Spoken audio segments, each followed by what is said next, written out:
तो स्टार्ट करते हैं। बेहतरीन टेस्ट आपका है आज का, ठीक है, बेहतरीन टेस्ट होगा। तो चलिए, क्वेश्चन दिया गया है, इंग्लैंड के हाउस ऑफ कॉमन्स द्वारा भारत के किस गवर्नर जनरल पर महाभियोग चलाया गया था। चलिए जवाब देना है और पहला ही क्वेश्चन आपका बेहतरीन है। बताइएगा कि इंग्लैंड के हाउस ऑफ कॉमन्स द्वारा भारत के किस गवर्नर जनरल पर महाभियोग चलाया गया था।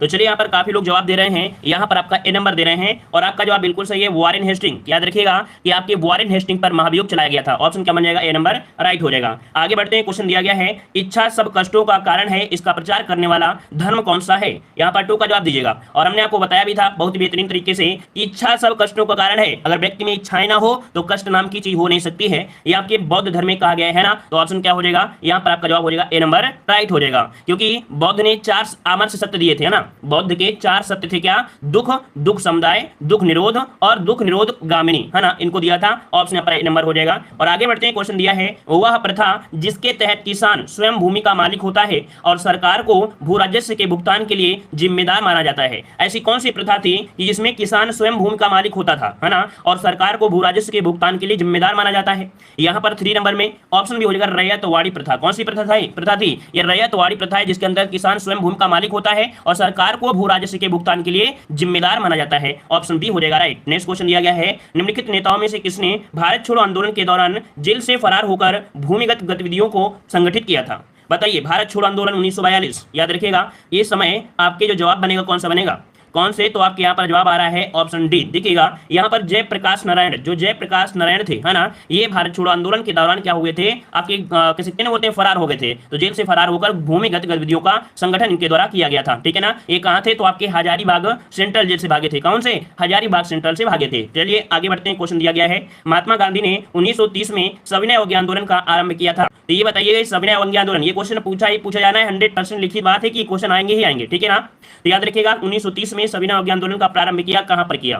तो चलिए 5 का ऑप्शन यहां पर आपका जवाब आ रहा है ऑप्शन बी, आपके डांडी से। बिल्कुल जवाब सही है, बिल्कुल सही है, डांडी से शुरू किया था। काफी लोग जवाब यहां पर दे रहे हैं, यहां पर आपका सी। लेकिन याद रखिए यहां पर पूछने का तरीका बदल दिया है, आप सोच बदलिए, आपको जवाब मिलेगा। कह रहा है सविनय अवज्ञा आंदोलन का प्रारंभ कहां से किया। देखो दांडी यात्रा की प्रारंभ किया था साबरमती से। क्या, दांडी यात्रा की जो प्रारंभ किया था वो साबरमती से, लेकिन जब दांडी पहुंच गए थे और वहां पर नमक कानून तोड़ दिया था और वहीं से सविनय अवज्ञा आंदोलन शुरू हो गया था। इसलिए इसका जवाब क्या बताओगे, यहाँ पर डांडी से बताओगे कि सविनय अवज्ञा आंदोलन की शुरुआत हुई थी, डांडी से शुरुआत हुई थी। समझ गए होंगे। चलिए आगे बढ़ते हैं, क्वेश्चन दिया है 1905 में बंगाल विभाजन किस वायसराय ने किया था। यहाँ पर बताइएगा कि 1905 में बंगाल विभाजन किस वायसराय ने किया। यहाँ पर जवाब आया है ऑप्शन 6 नंबर में बी नंबर, ये लॉर्ड कर्जन है। भाई कौन है, तो लॉर्ड कर्जन, जिनका शासनकाल यहाँ पर आपका कितना है, तो आपके 1899 से लेके आपके 1905 तक ये आपके रहे थे। तो इस प्रकार से ऑप्शन क्या बन जाएगा, बी नंबर राइट हो जाएगा। आगे बढ़ते हैं, क्वेश्चन आपसे अगला पूछा गया है, लंदन में इंडियन होम रूल सोसाइटी को प्रारंभ किसने किया। लंदन में इंडियन होम रूल सोसाइटी को प्रारंभ किसने किया। यहाँ पर 7 का जवाब देना है। जो लोग जुड़ चुके हैं और अभी तक वीडियो को लाइक नहीं किया तो एक बार देख लीजिए। अगर आपने वीडियो को लाइक नहीं किया है तो वीडियो को भी लाइक करते चलिए, थोड़ा सा मोटिवेट बनाए रखिए, एक ऐसा माहौल क्रिएट करिए कि आपको भी अच्छा लगे और हमें भी अच्छा लगे पढ़ाने में, ठीक है ना। चलिए बताइए, लंदन में इंडियन होम रूल सोसाइटी को प्रारंभ किया था किसने। चलिए 7 का ऑप्शन डी यहाँ पर हो जाएगा आपका श्याम जी कृष्ण वर्मा ने। याद रखिए लंदन में होम रूल सोसाइटी को प्रारंभ किसने किया था, श्याम जी कृष्ण वर्मा ने इंडियन होम रूल सोसाइटी की स्थापना की और इन्होंने ही इंडिया हाउस की भी स्थापना किया था। और यहां से एक समाचार पत्र भी निकला था, द इंडियन सोशलिस्ट, ठीक है, इसका प्रकाशन भी आपका प्रारंभ किया गया था। ये लंदन की बात किया गया है, ठीक है। आगे बढ़ते हैं, क्वेश्चन दिया गया है आपसे शिल्पाधिकारम का लेखक कौन था। यहाँ पर देखिए क्या दिया गया है, शिल्पाधिकारम का लेखक जो था वो कौन था, ये थे आपके एंग्लो आर्डिगल। कौन, यहाँ पर ऑप्शन बनेगा ए नंबर, एंग्लो आर्डिगल, इनका पूरा नाम है आर्डिगल, एंग्लो आर्डिगल है इस के लेखक, ठीक है। आगे बढ़ते हैं, क्वेश्चन आपसे अगला पूछा गया है कि मूर देश का यात्री इब्न बतूता किसके शासनकाल में भारत आया। या एमपी क्वेश्चन है आपका, हमेशा से पूछा जा रहा है ना। यहाँ पर बताइएगा कि मूर देश का, जिसे बोल देते हैं मोरक्को, है ना, मोरक्को बोल देते हैं ना, मूर देश या मोरक्को का यात्री इब्न बतूता किसके शासनकाल में भारत आया था। तो यहाँ पर 9 का ऑप्शन क्या बनेगा, ए नंबर, मोहम्मद बिन तुगलक के शासनकाल में भारत आया था। और यह मोहम्मद बिन तुगलक के कार्यकाल कह सकते हैं कि आया था, मतलब है ना। और कह सकते हैं एक पॉइंट आपसे बनता है, क्वेश्चन आपसे ये पूछेगा कि मोहम्मद बिन तुगलक इब्न बतूता को कहां का काजी नियुक्त किया था। याद रखिए दिल्ली का काजी, कहां का, दिल्ली का काजी भी नियुक्त किया गया था आपके इब्न बतूता को, ठीक है। आगे बढ़ते हैं, क्वेश्चन दिया है मुमताज महल का असली नाम बताइए। चलिए बताइए भाई, मुमताज महल का असली नाम क्या था। यहाँ पर जवाब देना है, तो चलिए यहाँ पर जवाब आ रहा है 10 नंबर में ऑप्शन ए नंबर। ये था इनका अर्जुमंद बानो बेगम। क्या था? अर्जुमंद बानो बेगम। ये मुमताज महल का असली नाम था, याद रखिएगा, ठीक है ना। क्लियर है? ऑप्शन क्या हो जाएगा? ए नंबर राइट हो जाएगा। और आगे बढ़ते हैं, क्वेश्चन दिया है बांग्लादेश अपनी सीमा को किस भारतीय राज्य से साझा नहीं करता है। तो यहाँ तो देखिए असम दिया है, त्रिपुरा दिया है, झारखंड दिया है और आपका मेघालय दिया गया है। तो देखो यहाँ पर जो झारखंड देखो कितनी दूर है ना, पश्चिम बंगाल के बाद आपको लगा होता है। तो ऑप्शन सी नंबर, मतलब जो झारखंड है ये आपकी बांग्लादेश के साथ सीमा साझा नहीं करता है। क्लियर हो गया इतना पॉइंट, ठीक है। देखो यहाँ पर देखो असम, त्रिपुरा, मिजोरम, मेघालय और पश्चिम बंगाल, कुल मिला के 5 राज्यों की सीमा बांग्लादेश के साथ लगती है, जिसमें सर्वाधिक सीमा आपके पश्चिम बंगाल के साथ लगती है, ठीक है। आइए बढ़ते हैं अगले क्वेश्चन की ओर। यूरोप के लोगों द्वारा श्रीलंका के किस पर्वत का नाम बाइबल रॉक रखा गया है। तो देखिए यूरोप के लोगों द्वारा श्रीलंका के किस पर्वत का नाम बाइबल रॉक रखा गया है। तो चलिए भाई, नाम कहीं का काम कहीं और का, है ना। तो यहाँ पर 12 का जवाब बनेगा ऑप्शन यहाँ पर आपका ए, आपके बटालेगला। कौन सा हो जाएगा? यूरोप के लोगों द्वारा श्रीलंका के बटालेगला पर्वत का नाम बदलकर इन्होंने बाइबल रॉक रख दिया है। तो इसका राइट आंसर आपका ए नंबर हो जाएगा, नोट कर लीजिएगा। अगला क्वेश्चन दिया गया है किसी दो निरंतर देशांतरों के बीच समय अंतराल कितना होता है। ये बताइए, 2 देशांतर आपके हैं और 2 देशांतर की रेखाओं के बीच दो या कह सकते हैं 2 देशांतर के बीच जो आपका समय अंतराल होता है वो कितना होता है। तो चलिए यहाँ पर याद रखिए 4 मिनट का होता है ना। आपको पता है कि आपके एक अंश में जो पृथ्वी घूमती है वो 4 मिनट, मतलब कह सकते हैं एक अंश घूमने में 4 मिनट लगा देती है। तो वही आपका जवाब हो जाएगा, सी नंबर राइट हो जाएगा। आगे बढ़ते हैं, क्वेश्चन दिया है निम्नलिखित में से कौन सी रबी फसल नहीं है। रबी फसल नहीं है आपसे पूछा गया है। तो देखो रबी की फसल होती है जो आपकी सर्दियों में बोई जाती है। कब? सर्दियों में बोई जाती है, सर्दी में। अब यहाँ पर जौ दिया है, गेहूं दिया है, मूंगफली दिया है और सरसों दिया है। तो यहाँ पर 14 का जवाब क्या बनेगा? तो जो लोग यहाँ पर मूंगफली की खेती करते हैं वो लोग जानते हैं कि आपकी ये मानसूनी फसल है, अर्थात जुलाई वगैरह में जब लगाए जाते हैं तब मूंगफली बोई जाती है। इस कारण से ऑप्शन सी नंबर, ये रबी नहीं है, ये आपकी खरीफ की फसल के अंतर्गत आ जाएगी। आगे बढ़िए, अगला क्वेश्चन दिया है पश्चिम बंगाल की सीमाएं कितने देशों के साथ लगी हैं। चलिए, पश्चिम बंगाल की जो सीमा है कितने देशों के साथ, यहाँ पर राज्य नहीं दिया है साथियों, यहाँ पर देश दिया है। और देश के हिसाब से बताइए कि कौन कौन देश इसके साथ सीमा साझा करते हैं। तो देखिए सबसे पहले तो आपका बांग्लादेश हो गया, है ना। और यही सीमा आपके नेपाल के साथ लगती है जाके, क्योंकि पश्चिम बंगाल बिल्कुल पतला पतला जाके नेपाल से भी आपका जुड़ा हुआ है और भूटान के साथ भी जुड़ा हुआ है। तो यहाँ पर आपका जवाब क्या बनेगा? 3 देशों के साथ इसकी सीमा बनती है। याद रखिए, आपसे पूछा भी जाएगा ऐसा कौन सा देश है जो 3 देशों में, तो 3 देशों के साथ तो आपका पश्चिम बंगाल राइट हो जाएगा। आगे बढ़ते हैं, क्वेश्चन दिया है भारत में 1 रुपए के नोट तथा सिक्के और छोटे सिक्के जारी किए जाते हैं। बताइएगा 1 रुपए के नोट या छोटे सिक्के जो होते हैं ये जारी किए जाते हैं, किसके द्वारा जारी किए जाते हैं। चलिए यहाँ पर आपका 16 नंबर में 16 का ऑप्शन आ रहा है। देखो रिजर्व बैंक तो होगा नहीं, रिजर्व बैंक नहीं होगा, क्या होगा यहाँ पर आपका भारत सरकार के द्वारा, किसके द्वारा? भारत सरकार के द्वारा दिए जाते हैं। और यहाँ पर ऑप्शन बी नंबर राइट हो जाएगा, है ना। और आगे बढ़ते हैं, क्वेश्चन दिया है ये भारत में प्रथम कृषि विश्वविद्यालय की स्थापना हुई थी। अच्छा क्वेश्चन है, बेहतरीन क्वेश्चन, इसे नोट करिएगा, ठीक है ना। याद रखिएगा कि आपके 1960 को, अगर याद हो कि 1960 में आपका जीवी पंत कृषि एवं प्रौद्योगिकी विश्वविद्यालय, यह भारत का पहला कृषि विश्वविद्यालय था, जो कि कहाँ पर? पंतनगर। पंतनगर कहाँ पर है? आपके उत्तराखंड में। तो याद रखिए ऑप्शन आपका ये नंबर हो जाएगा पंतनगर, जो उत्तराखंड में यहाँ पर स्थापित किया गया था जीबी पंत कृषि एवं प्रौद्योगिकी विश्वविद्यालय, ठीक है। आइए अगले क्वेश्चन को आते हैं। क्वेश्चन दिया है कि कृषि की किस आर्थिक गतिविधि के क्षेत्र के अंतर्गत आती है। ये बताइए जो कृषि क्षेत्र है, कृषि ये किस क्षेत्र में आएगा? प्राथमिक क्षेत्र में, द्वितीय क्षेत्र में या तृतीय क्षेत्र में? तो देखो सबसे प्राथमिक आपका यही होता है, अर्थात कह सकते हैं ये प्राथमिक क्षेत्र के अंतर्गत आता है। यहाँ पर ऑप्शन कौन हो जाएगा? बी नंबर इसका जवाब राइट हो जाएगा, प्राथमिक क्षेत्र के अंदर। अच्छा, प्राथमिक क्षेत्र में क्या आता है? तो प्राथमिक क्षेत्र में जैसे खनन हो गया, है ना, फिर आपका मत्स्य हो गया और आपके यहाँ पर वानिकी हो गया, ये इसी के अंतर्गत आपके आते हैं, ठीक है ना। याद रखिए खनन, मत्स्य और वानिकी, ठीक है। आइए बढ़ते हैं अगले क्वेश्चन को। क्वेश्चन दिया है विनिवेश आयोग के प्रथम अध्यक्ष कौन थे। यहाँ पर देखो दिया गया विनिवेश आयोग के प्रथम अध्यक्ष कौन थे, 19 को ऑप्शन देना है। ये थे जीवी रामकृष्ण। कौन थे भाई? यहाँ पर जीवी रामकृष्ण थे, जो कि आपके 23 अगस्त, ठीक है, यहाँ पर 23 अगस्त 1996 तो कह सकते हैं इनकी अध्यक्षता हुई थी, अर्थात प्रथम विनिवेश आयोग का गठन किया गया था। कब? 1996 में प्रथम विनिवेश आयोग का गठन किया गया था, ठीक है ना। तो इस प्रकार से यहाँ पर जवाब क्या हो जाएगा? ए नंबर राइट हो जाएगा। अब इसका नाम भी बदल दिया गया है, विनिवेश आयोग का नाम बदल दिया गया है। अब इसका नाम रख दिया गया है department of investment and public assessment, मतलब DIPAM कर दिया गया है। आइए बढ़ते हैं अगले क्वेश्चन को। क्वेश्चन दिया है प्रधानमंत्री मुद्रा योजना लाख रुपए तक मुद्रा ऋण प्रदान करता है। ये बताइए प्रधानमंत्री मुद्रा योजना के तहत कितने लाख रुपए तक मुद्रा ऋण प्रदान करता है। 20 नंबर में ऑप्शन हो जाएगा 10 लाख। याद रखिए 10 लाख रुपए तक ये ऋण आपका प्रदान करता है ना। ऑप्शन हो जाएगा ए नंबर। अगला क्वेश्चन दिया है संविधान का मसौदा तैयार करने वाली समिति, जिसे हम लोग ड्राफ्टिंग कमेटी के नाम से जानते हैं, इसके अध्यक्ष पूछा गया है। तो चलिए यहाँ पर देखते हैं कि इस नंबर में आप लोग यहाँ पर जवाब दे सकते हैं या नहीं, या इसके पहले आपने ड्राफ्टिंग कमेटी पढ़ा है या नहीं पढ़ा है। तो चलिए देखते हैं कितने लोग यहाँ पर जवाब सही देने वाले हैं। तो चलिए यहाँ पर जवाब आ रहा है ऑप्शन ए नंबर, ऑप्शन यहाँ पर डी नंबर। तो देखिए बिल्कुल जवाब सही है, आपने ड्राफ्टिंग कमेटी नहीं पढ़ा होगा, लेकिन प्रारूप समिति तो आपने जरूर पढ़ा है ना, तो प्रारूप समिति को ही हम लोग ड्राफ्टिंग कमेटी बोलते हैं और इसके अध्यक्ष थे वी आर अम्बेडकर, जो कि कुल सदस्य संख्या कितनी थी? 7 थी, है ना। कभी कभी ये पूछ लेता है कि इसमें से भीमराव अम्बेडकर को छोड़कर कितने, तो आपके 6, है ना। तो कुल मिला के आपके 7 इसमें से थे। क्लियर है? आगे बढ़ते हैं। क्वेश्चन दिया है कि किसकी अनुशंसा पर भारतीय संविधान में मूल कर्तव्यों को जोड़ा गया? ये बताइएगा भारतीय संविधान में मूल कर्तव्य। देखो आपको पता होगा कि भारतीय संविधान जब बनकर तैयार हुआ था तब और आपका लागू भी कर दिया गया था, तब आपके मूल कर्तव्य आपके नहीं थे, है ना, मूल कर्तव्य नहीं थे। 42वें संविधान संशोधन 1976 के तहत इनको जोड़े गए थे और ये जो जोड़ा गया किस कह सकते हैं किसकी अनुशंसा पर?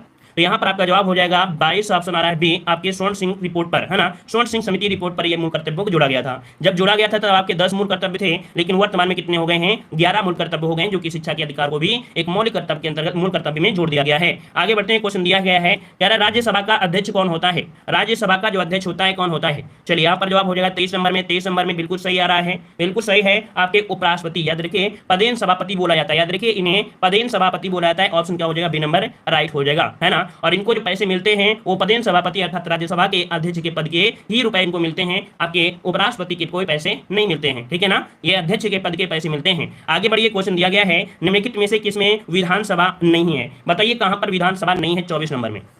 चलिए विधानसभा की बात करते हैं। देखो आपके पुडुचेरी में भी है और दिल्ली में भी है, गोवा में भी है। ये आपने ऑलरेडी पढ़ा था कि कहां पर आपकी दिल्ली और पुडुचेरी की सीटें आपकी थी, है ना, और गोवा तो आपका राज्य यहाँ पर होगा ही होगा, लेकिन लक्षद्वीप में विधानसभा की सीटें नहीं है। ऑप्शन डी नंबर इसका राइट हो जाएगा। आगे बढ़ते हैं। क्वेश्चन दिया है, संविधान के किस अनुच्छेद में संसद को संविधान में संशोधन करने का अधिकार प्राप्त किया गया है? तो चलिए बताइए कौन सा आर्टिकल है जिसके माध्यम से यहाँ पर संविधान में संशोधन किया जा सकता है? संविधान में संशोधन करने का जो अधिकार प्राप्त है ना, उस संसद को है। कौन सी आर्टिकल में है आपको बताना है। तो ऑप्शन यहाँ पर आपका बी हो जाएगा 368, है ना। आर्टिकल 368 के तहत संसद संविधान में संशोधन कर सकती है, जो कि आपके दक्षिण अफ्रीका से संशोधन प्रणाली ली गई है, दक्षिण अफ्रीका, ठीक है। आइए बढ़ते हैं अगले क्वेश्चन को। क्वेश्चन दिया गया है, ये प्रकाशीय फाइबर किस सिद्धांत पर कार्य करता है?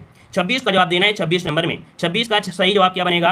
तो प्रकाशीय फाइबर के सिद्धांत पर तो पूर्ण आंतरिक परावर्तन होता है ना। ऑप्शन क्या बन जाएगा? डी नंबर राइट हो जाएगा। आपके इसके पिछले साल आपने एक सुना होगा जो आपका करंट अफेयर कि आपकी जो बीएसएनएल है वो आपकी 4G आपके अंडमान निकोबार में भी आपको पहुंचाया है, वो भी केबल कनेक्शन में, है ना। तो केबल जो बिछाई जाती है उसके अंदर जो तार होता है उसे हम बोलते हैं प्रकाशीय फाइबर, है ना, जो कि पूर्ण आंतरिक परावर्तन पर कार्य भी करता है। ऑप्शन डी हो जाएगा। अगला क्वेश्चन दिया गया है, विद्युत बल्ब का फिलामेंट किससे बना होता है? चलिए विद्युत बल्ब का फिलामेंट किससे बना होता है?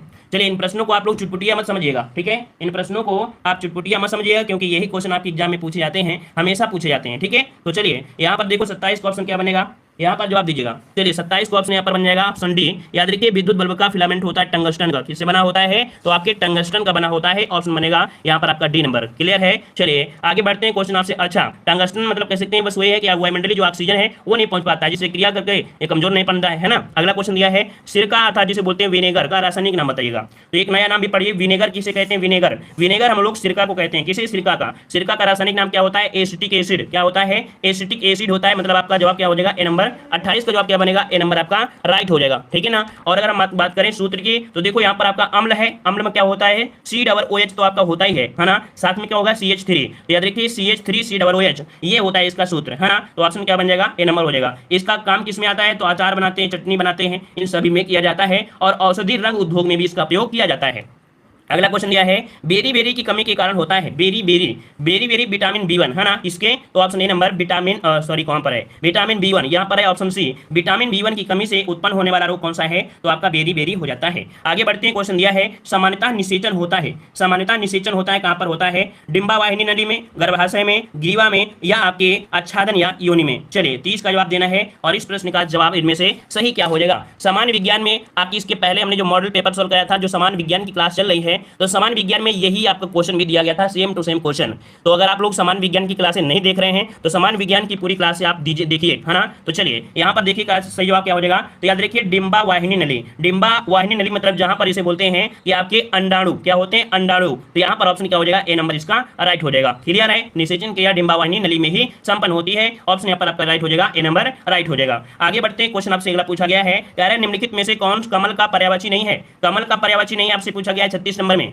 तो चलिए यहाँ पर देखो आपका दिया राजीव दिया गया है, कुवलय दिया गया है, जरद दिया है और आपका अंबुज दिया गया है। तो यहाँ पर देखो दा शब्द दिया है दा, और जब दा आपका आता है तो हमेशा क्या होता है, बादल का हो जाता है ना, बादल का। कुल मिला के यहाँ पर जलद जो आपका है ये इसका आपका पर्यायवाची नहीं है, तो यहाँ पर ऑप्शन सी नंबर राइट हो जाएगा। आगे बढ़ते हैं, क्वेश्चन आपसे अगला पूछा गया है, कह रहे तल्लीन शब्द का संविच्छेद बताना है। तल्लीन का संविच्छेद क्या हो जाएगा? तो देखो तत् धन लीन, आपने हमेशा पढ़ा है तत् धन लीन, और यहाँ पर कौन सा बनेगा? तो तत् में आधा ता आपका होगा कौन सा? ऑप्शन डी, तत् धन लीन आपका जवाब हो जाएगा कौन सा? डी नंबर आपका राइट हो जाएगा। क्लियर है ना? ये व्यंजन संधि है क्योंकि व्यंजन में परिवर्तन हुआ भी है। अगला दिया गया है रामचरितमानस की भाषा किस भाषा में है? रामचरितमानस की रचना किस भाषा में आपकी हुई है? खड़ी बोली में है, ब्रज भाषा में, अवधी में या मैथिली में? क्या जवाब बनेगा? तो चलिए यहाँ पर ऑप्शन आ रहा है सी नंबर आपकी अवधि में। याद कैसे रखना है? काफी लोग जवाब यहाँ पर डी दे रहे हैं। देखो राम थे आपके अयोध्या से, अयोध्या से आपको याद रहेगा अवध, आपका याद रहेगा है ना, राम अवध याद रहेगा। आगे बढ़ते क्वेश्चन दिया गया है कपटी मित्र के लिए सही मुहावरा कौन सा है? कपटी मित्र मतलब क्या होता है? याद रखिए आस्तीन का सांप होता है ना, आपका जवाब क्या हो जाएगा? बी नंबर, आस्तीन का सांप मतलब कपटी मित्र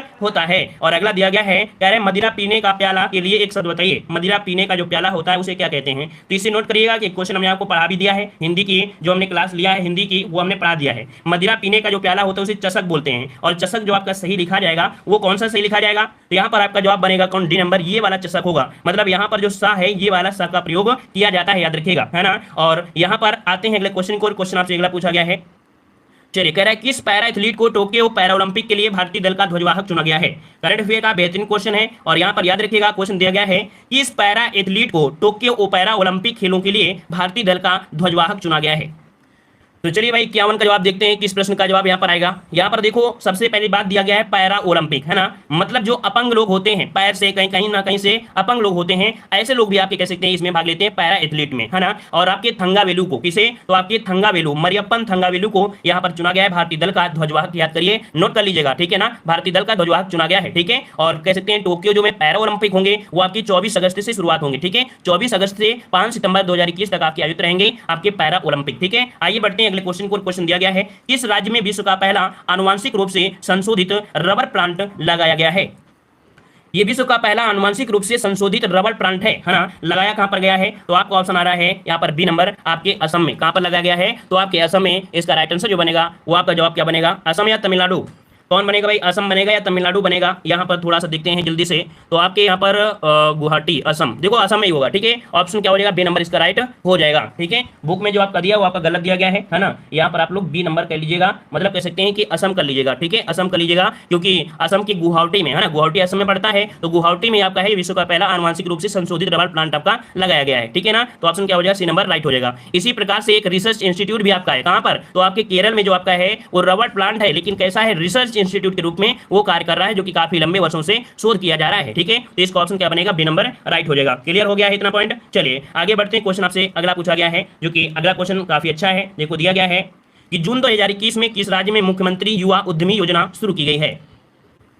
53 का ऑप्शन क्या बनेगा? 53 का ऑप्शन बनेगा आपका डी, आपके बिहार में। कहां पर शुरू की गई है? बिहार में युवाओं के लिए मुख्यमंत्री युवा उद्यमी योजना शुरू की गई है। मतलब इस योजना के तहत नया उद्योग लगाने हेतु 10 लाख रुपए की राशि प्रदान की जाएगी। जो लोग भी नया उद्योग लगाते हैं तो उसे 10 लाख रुपए यहाँ पर दिए जाएंगे, अर्थात उसे प्रदान किए जाएंगे ठीक है ना। और कह सकते हैं इसमें अधिकतम 5 लाख रुपए अनुदान के रूप में, और शेष 5 लाख जो होंगे वो ऋण अर्थात कर्ज के रूप में होंगे। मतलब 5 लाख फ्री टैक्स होगा और 5 लाख में टैक्स लगेगा, वो भी 1% पर आपको लगेगा, 1% पर ठीक है। चलिए बढ़ते हैं अगले क्वेश्चन को। क्वेश्चन दिया गया है जून 2021 में कौन सा गांव कोविड-19 के विरुद्ध 100% वयस्क आबादी का टीकाकरण कराने वाला देश का पहला गांव बन गया है?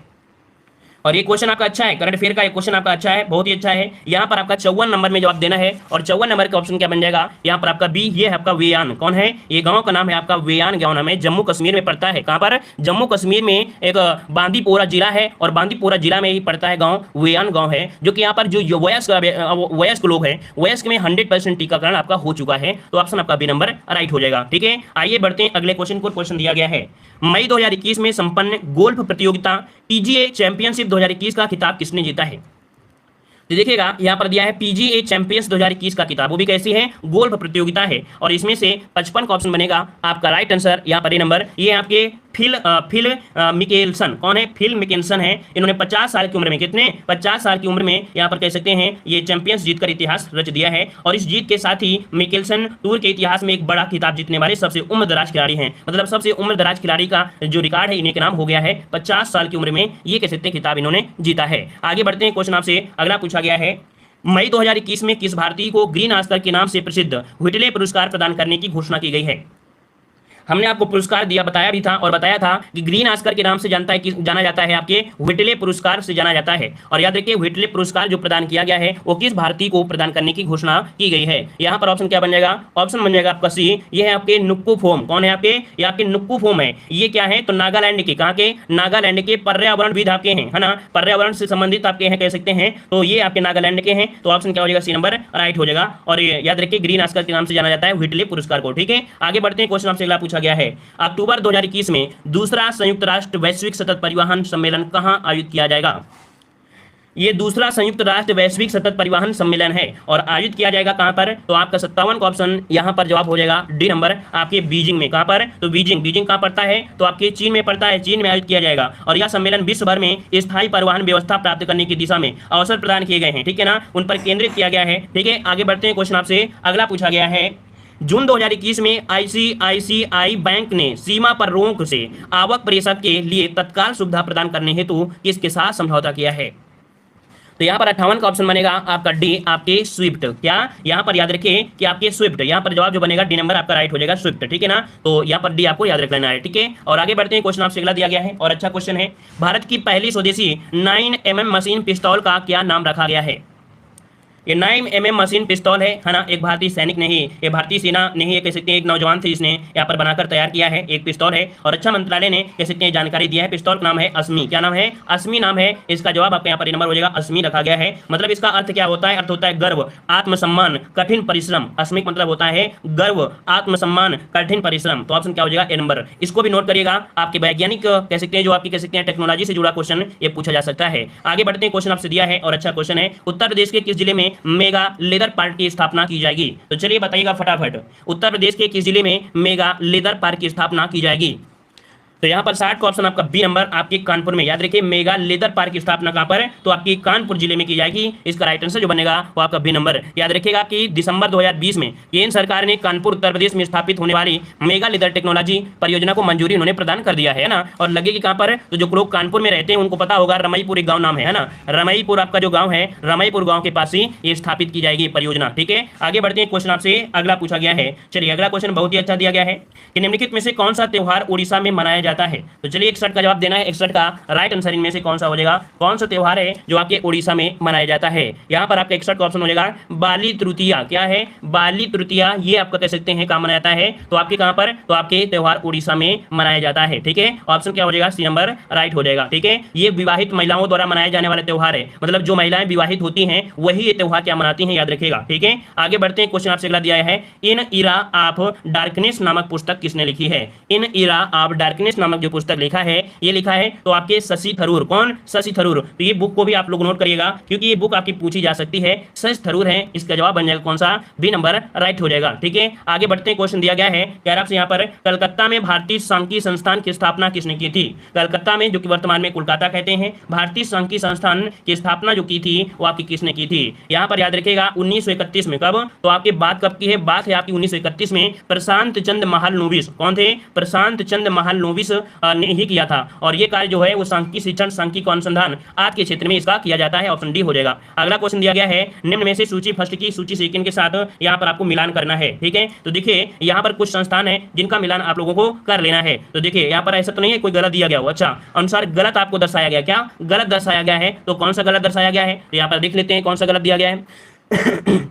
देखिए केंद्रीय भवन निर्माण कहां पर है? भवन में होना चाहिए खिड़की, भवन में होना चाहिए खिड़की, और खिड़की मतलब आपका रोड के, मतलब पहला सही दिया है। केंद्रीय शुष्क क्षेत्र दिया गया है, और शुष्क मतलब आपको पता है कि जो राजस्थान है वहां पर रेगिस्तान है, रेगिस्तान मतलब आपका जोधपुर, आपका ये सही दिया गया है ना। फिर दिया केंद्रीय औषध अनुसंधान, जब भी कभी औषधि आ जाए या वनस्पति आ जाए, है ना, या विष अनुसंधान आ जाए, है ना, या सुगंधित अनुसंधान आ जाए, हमेशा आपको लखनऊ पहुंचना है। याद रखिए कहां पर? लखनऊ पहुंचना है। जब कभी औषधि आ जाए, सुगंधित आ जाए, वन आ जाए या वनस्पति आए, तो आपकी उत्तर प्रदेश में आपकी लखनऊ में ही ये आपके अनुसंधान है, तो यहाँ पर गलती कहाँ पर थी, सी नंबर आपका गलती हो जाएगा। वहीं पर केंद्रीय खनन और ईंधन अनुसंधान कहाँ पर है, तो आपके धनबाद में। समझ गए होंगे। आगे बढ़ते हैं, अगला क्वेश्चन आपसे दिया गया है, कह रहा आपसे दादा साहब फाल्के पुरस्कार सर्वप्रथम किसे मिला। ये बताइए 65 में दादा साहब फाल्के पुरस्कार सर्वप्रथम जो दिया गया था, ये किसे दिया गया था। यहाँ पर आपका जवाब आ रहा है देविका रानी, तो आपका जवाब बिल्कुल सही है, देविका रानी को दिया गया था, देविका रानी को दिया गया था, ठीक है ना। और यहाँ पर कह सकते हैं कि दादा साहब फाल्के पुरस्कार यहाँ पर 2021 में आपका है, वो भी इसके लिए दिया गया है, वो आपके कह सकते हैं किसे, तो आप लोगों को कमेंट बॉक्स में कमेंट करना है, ठीक है। ये आपके दक्षिण भारत के आपके हीरो हैं, हाँ, उनको दिया गया है, आप लोग कमेंट बॉक्स में कमेंट करिएगा, इस बार का जो दिया गया है बताइएगा। अगला दिया है प्रवासी भारतीय दिवस कब मनाया जाता है,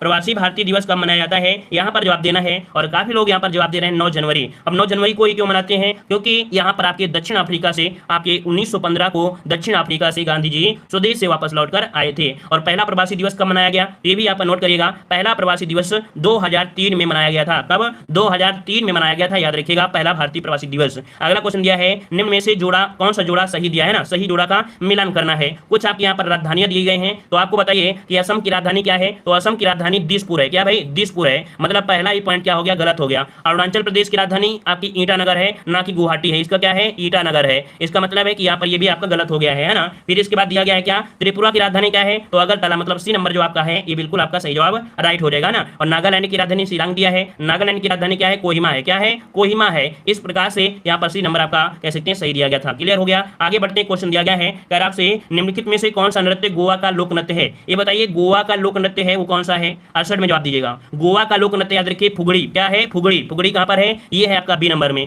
फुगड़ी लोक नृत्य आपके गोवा का है ना। बिहू कहां का है, तो बिहू आपके असम का है, आप लोग जानते हैं। मध्य प्रदेश। और मार्च जो आपका है, मार्च जो आपका है मध्य प्रदेश का आपका है, ठीक है। आगे बढ़िए, अगला क्वेश्चन दिया गया है, कह रहा है कोडाइकनाल किस पर्वत श्रृंखला पर स्थित है। ये बताइएगा कि कोडाइकनाल किस पर्वत श्रृंखला पर स्थित आपका है, कोडाइकनाल। यहाँ पर आपका कोडाइकनाल तमिलनाडु में पड़ता है। कहां पर, तमिलनाडु में पड़ता है। वहां पर कह सकते हैं एक पर्यटन स्थल भी है, पश्चिमी घाट की पलानी पहाड़ियों पर है। कहां पर, पश्चिमी घाट की पलानी पहाड़ी पर स्थित है जो ये पर्वत श्रृंखला है कोडाइकनाल, ठीक है ना। याद रहेगा, पश्चिमी घाट की पलानी पहाड़ी पे पड़ता है जो कि तमिलनाडु में स्थित है। आगे बढ़ते हैं, क्वेश्चन दिया है दक्षिण भारत के प्रांतों की भाषाओं की वर्ग का सही मिलान आपको करना है। यहाँ पर देखिए कौन से राज्य में कौन सी भाषा बोली जाती है ये आपको बताना है। तो देखिएगा यहाँ पर आपका जवाब देखो, केरल में बोली जाती है मलयालम। क्या, केरल में मलयालम। देख लेते हैं, कोड तो नहीं दिया गया है, अच्छा कोड दिया गया है तो कोई बात नहीं, हम लोग यहाँ पर इसी आंसर करेंगे। केरल में बोली जाती है मलयालम, तो इसका आपका 2 हो जाएगा। तमिलनाडु में बोली जाती है तमिल, तो इसका कौन हो जाएगा, तमिल हो जाएगा, इसका 4 हो जाएगा। और कर्नाटक में क्या बोली जाती है, कन्नड़। कन्नड़ कहां पर है, ये आपका 1 हो जाएगा। आंध्र प्रदेश में क्या बोली जाती है, तेलुगु, है ना। क्या, तेलुगु, तो इसका हो जाएगा 3। तो क्या हो गया, 2 4 1 3, 2 4 1 3, 2 4 1 3, 2 4 1 3 कहां पर है भाई, 2 4 1 3। पहला ये ऑप्शन है, इसका क्या हो जाएगा, राइट हो जाएगा, है ना। अगले क्वेश्चन की बात है, क्वेश्चन आपका दिया है गद्यांश। और गद्यांश आज का जो है काफी लाजवाब है, काफी जबरदस्त है। तो देखते हैं इस गद्यांश को पढ़कर क्या इसमें जबरदस्त दिया गया है।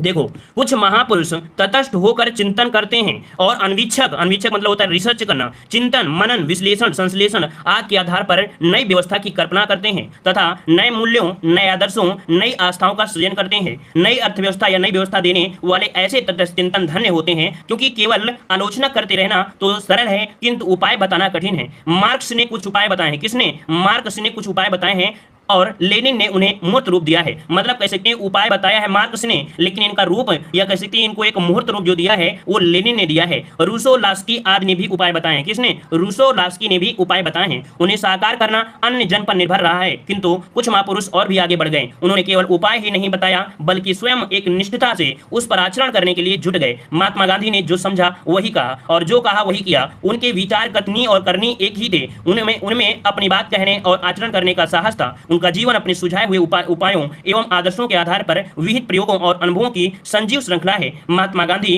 काल के प्रवाह के साथ नहीं बहे, वे युग परिवर्तक हो गए और गांधी महान और अलौकिक पुरुष थे। अब यहाँ पर देखते हैं गद्यांश को सॉल्व करके कि क्या आपने यहाँ पर सीखा और क्या आपने यहाँ पर पढ़ा है। चलिए 71 में जवाब दीजिएगा, क्या हो जाएगा। उक्त गद्यांश का संबंध किससे दिया गया है, आदर्शवाद से, मार्क्सवाद से, समाजवाद से या कर्मवाद से। इसमें से दिया गया है आपकी कर्मवाद से। अगर आप कर्म करते हो तभी आपका उद्धार होना है, तो कर्मवाद की बात किया गया है। इसमें सिर्फ मार्क्स की बात नहीं की गई है, पूरे गद्यांश में कर्म की बात की गई है ना। अपने आदर्श की बात की गई, अपने आचरण की बात की गई है, अपने साहस की बात की गई है, तो कर्मवाद होता है। ठीक है, अगला दिया गया है इस गद्यांश में लेखक ने मुख्य रूप से क्या वर्णित किया है। इसमें लेखक ने क्या वर्णित किया है, तो मात्र महात्मा गांधी के चरित्र की विशिष्टता कारण बताया है। पूरे गद्यांश में आपने देखा कि महात्मा गांधी के चरित्र की विशिष्टता यहाँ पर बताया है। और अगला दिया गया है इस गद्यांश में लेखक ने यूरोप के कुछ महापुरुषों को विषय में क्या क्या है। जो कुछ आपके यूरोप के कुछ महापुरुष थे उनके बारे में भी उन्होंने कुछ बताया है। क्या बताया है, उन्होंने उपाय तो बताए उपाय है उनका कार्यान्वयन दूसरों पर छोड़ दिया है ना। इन्होंने उपाय तो बहुत अच्छे बताया है लेकिन कार्य यहाँ पर छोड़ दिया है। बहुत लोग आप देखे होंगे समाज में कि आपको उपाय बताने वाले बहुत लोग होंगे लेकिन खुद फॉलो नहीं करते हैं। ऐसे आपने समाज में बहुत देखा होगा ना, उपाय तो बता देंगे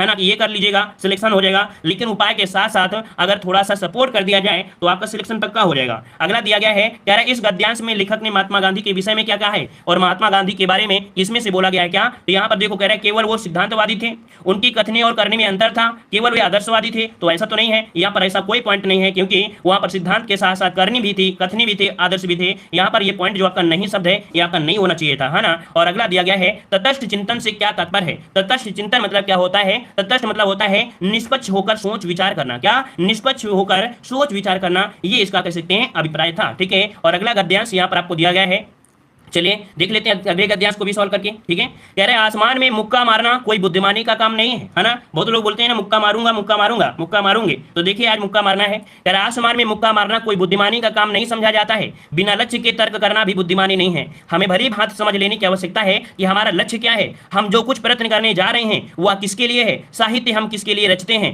इतिहास और दर्शन क्यों लिखते हैं, क्यों पढ़ते हैं, राजनीति आंदोलन किस महान उद्देश्य की सिद्धि के लिए करते हैं। मनुष्य ही वह बड़ी चीज है जिसके लिए सब यह किया करते हैं। हमारे सब प्रयत्नों का एक लक्ष्य है, मनुष्य वर्तमान दुर्गति के पंख से उद्धार पाए और भविष्य में सुख और शांति रह सके। वह शास्त्र, वह ग्रंथ, वह कला, वह नृत्य, वह राजनीति, वह समाज सुधार जंजाल मात्र है जिससे मनुष्य का भला न होता हो। मनुष्य आज हाहाकार के भीतर त्राहि त्राहि पुकार रहा है। हमारे राजनीतिक और सामाजिक सुधार से अन्न वस्त्र की समस्या सुलझ सकती है, फिर भी मनुष्य सुखी नहीं बनेगा। उसे सिर्फ अन्न वस्त्र से ही संतोष नहीं होता, इसके बाद भी उसका मनुष्य बनना काफी रह जाता है। साहित्य वही काम करता है। मनुष्य नामक प्राणी तो पशुओं में ही एक विकसित प्रजाति है। मतलब यहाँ पर मनुष्य की तुलना एक पशु से कर दिया है। अगर अच्छा मनुष्य नहीं है, किसी के बारे में अच्छा नहीं सोच सकता है, तो ऐसे मनुष्य को सिर्फ संज्ञा दी जाती है, पशु की संज्ञा दी गई है। यदि मनुष्यता के गुण और उसमें नहीं है तो वह मनुष्य नामक पशु ही है ना, मनुष्य नहीं है। भोजन करना, सोना और वंश जाति है ना, वंश वृद्धि जैसे काम प्रकृति के द्वारा तय है। सच्चा मानव बनने के लिए उसे जो दृष्टि चाहिए उसे पाने में साहित्यिक सहायक हो सकता है